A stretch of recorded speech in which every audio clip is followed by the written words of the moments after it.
Remember that one time, that one time when France tried to exterminate a whole tribe of Native Americans? My guess is that your answer would be somewhere along the lines of, I thought they just wanted their beaver furs.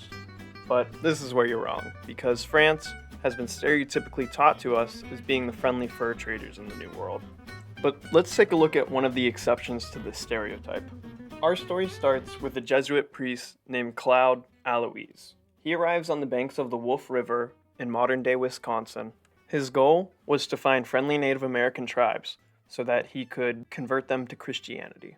When he arrives, one of the tribes that he finds is the Fox tribe, or what he would call the Reynard in French.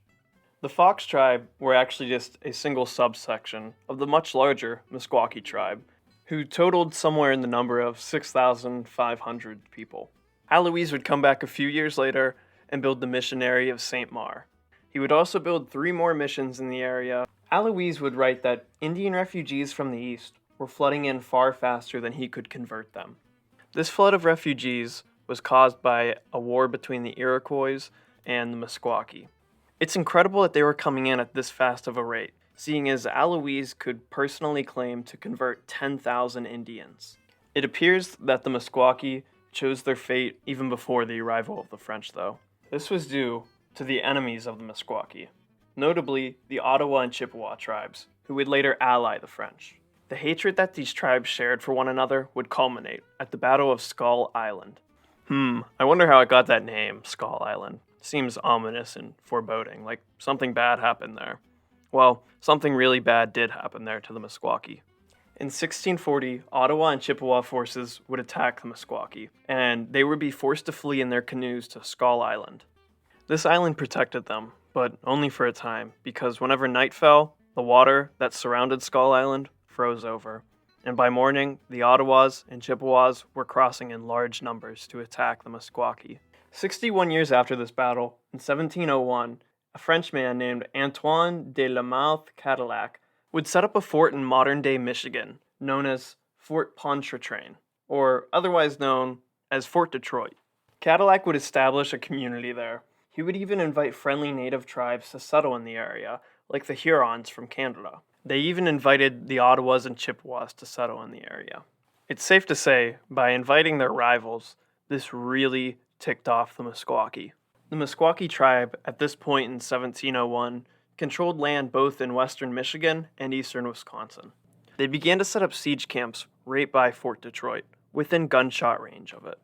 Upon realizing his predicament, the commander of the fort would ask for assistance from friendly tribes in the area.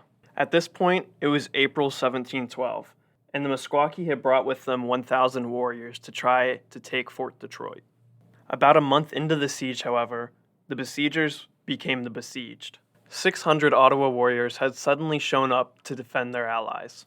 I can imagine the war chief of the Meskwaki, Peomasu, after learning of this.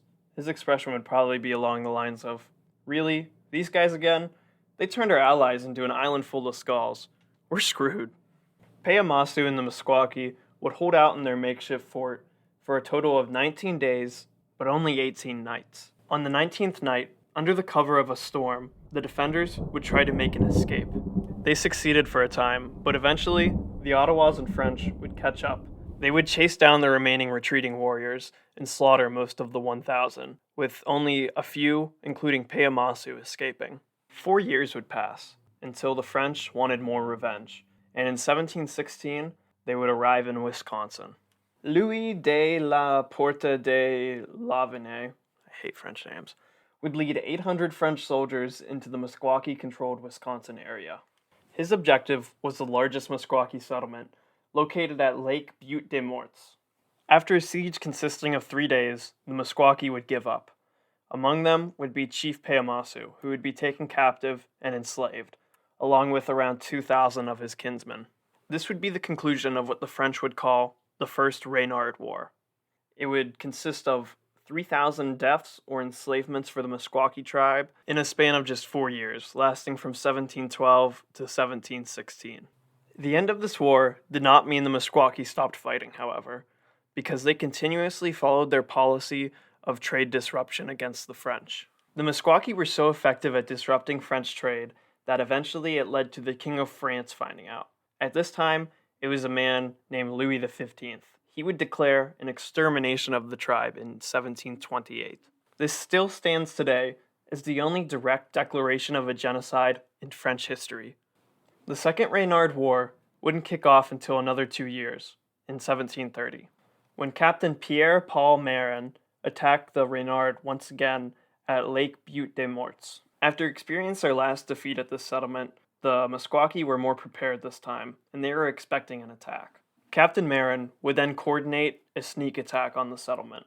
By hiding his cannons at night, Captain Marin managed to get into gunshot range of the settlement. By morning, he would begin to bombard the wooden palisade that surrounded the settlement. The encirclement of the settlement would then be completed by French tribes in the area, including those scary Ottawas. The Meskwaki would eventually surrender once again, and Captain Marin, feeling generous that day I suppose, decided to release them, if they promised to leave Wisconsin for good. The Meskwaki then attempted to flee eastwards, but eventually Captain Marin went back on his promise, and they were caught, but this time they were disarmed. Fulfilling his king's wishes of genocide, Captain Marin killed and enslaved the remaining members of the Meskwaki tribe. The genocide would have been complete if not for help from a neighboring tribe called the Sauk, who the last few hundred remaining Meskwaki members went to. After seeing what the French had done to them, they agreed to accept them into their tribe with open arms.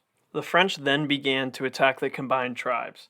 The two tribes, now together, would fend off French attacks until 1737, when the Second Fox War would come to an end, with France as the clear winner.